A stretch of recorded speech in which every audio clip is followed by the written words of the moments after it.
I'm going to be sharing a lot of personal projects that I've been working on behind the scenes just for me, for the sake of being creative and bringing joy into my life. In the last 6 months to a year, I've really been trying to refocus and kind of quote unquote reclaim my life back. After having two babies back to back in my early and mid 40s, and having teenagers at the same time, and then being postpartum and having ill parents, and then the pandemic, life got away from me. And it just, I fell into a lot of habits that basically got me through everything. So I don't feel bad or anything about that kind of thing. But certain things really fell by the wayside. I'm really trying to get back on focusing on my life in a way that brings me more joy, that helps keep me organized and efficient and consequently a lot happier. One of those things is being organized and being able to have a place to put appointments and that sort of thing. While I have the larger Dylusions journals that I use for calendar keeping, kind of more doing collage art on one side and writing more about what's going on in life, it's kind of like a memory keeper, I still really need a planner. And I buy the regular planners every year and try to make them beautiful, and by March or April I give up and I check them because the white pages, the pages just totally intimidate me, and I don't feel inspired or encouraged to look at my appointments unless it's not on something beautiful. I don't know what's wrong with me. Maybe it's being an artist, but that's just how I am. So anyway, years ago, I took a wonderful class from Andrea Chablot of A Work of Heart, and it is called the Daily Creative Practice Journal. And lots of artists have taken these. Andrea has a wonderful YouTube channel where she shares hers with you constantly and all kinds of ideas. But I will say I took this class in 2021 and I absolutely loved it. I fell in love with all the ideas and the way that she had the book laid out, and I enjoyed it immensely. And I was using it for a while, and I actually got way farther than I've ever gotten in a planner. But then life went crazy and we ended up renovating and selling our condo and then having to move into a house, which is a huge transition. And it was a property that had been kind of let go. And so we had to kind of reclaim the property. And so life just got crazy. And I just kind of had this packed away. I just never got to finish it. But what I did discover was I love this planner and how Andrea has everything laid out. And with the very first one, I was really just starting out and kind of experimenting with the different kinds of designs that I liked and the different kinds of color schemes that I liked. And I absolutely loved playing every month with different styles.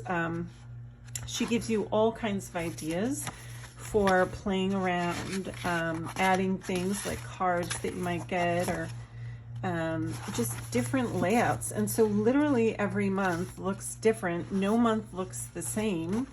And I've got tons and tons of experiments in here. You can see this is where let's see, this is May. So I'm starting to make lists for all the things I had to do to get ready to move, and all that stuff. But I really did have a lot of fun experimenting with all the different concepts. And by doing that, I really discovered, what works for me, what doesn't work for me, what's something that's really important to add, what doesn't really need to be added, those kinds of things. So I really played around and just I had so much fun with all the layouts because everything is different.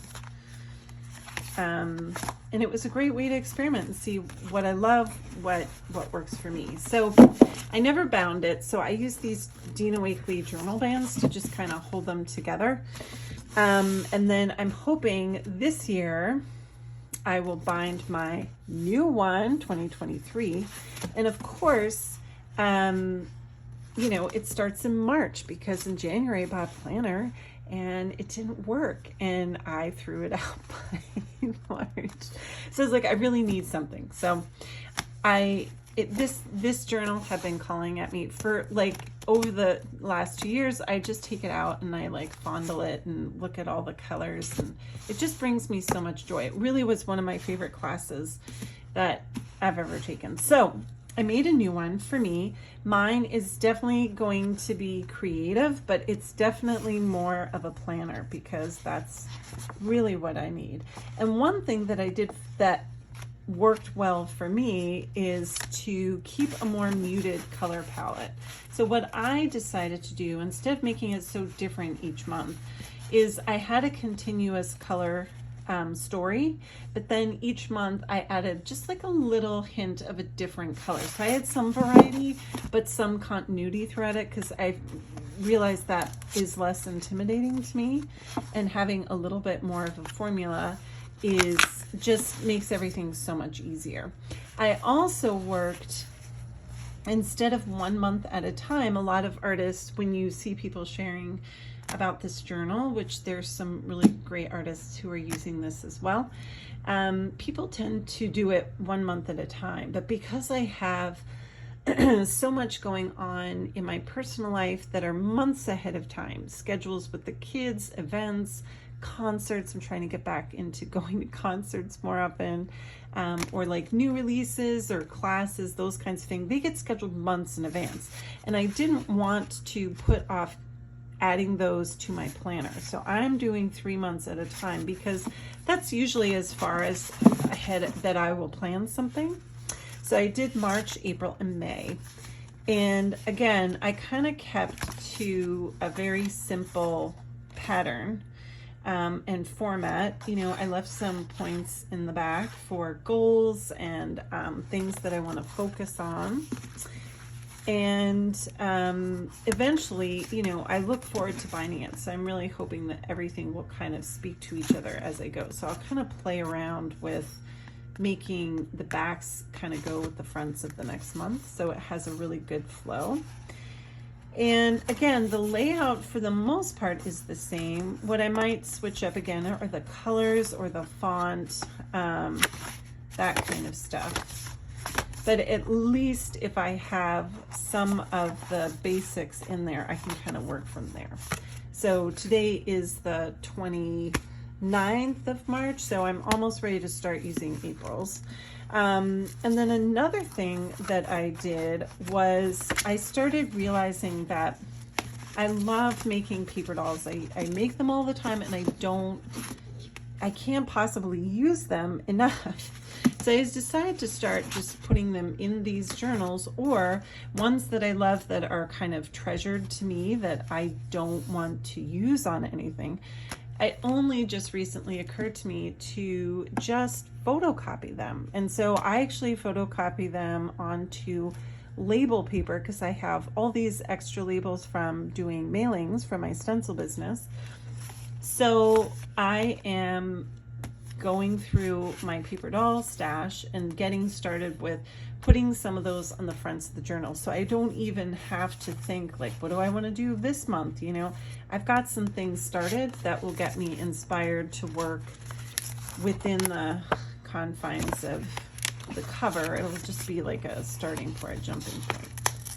So some of these are stuck together because I was so impatient in making this. Like I made this in like 2 days, but that's okay. I can cover that up.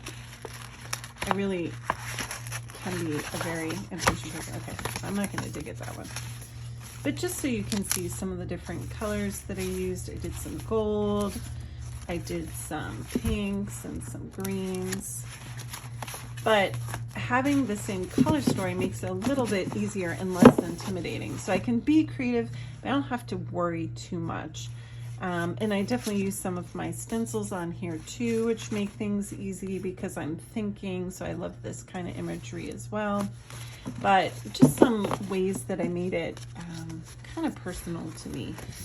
So I'm really hoping to bind these at the end of the year, and you know, sharing more as I go with these. But it's been a really fun thing to bring back into my life. It's made me so much happier to have a place to record everything, and it's really been so helpful. So highly recommend this class. I'll put a link to Andrew in my description, so you can find it too if you need something like this in your life.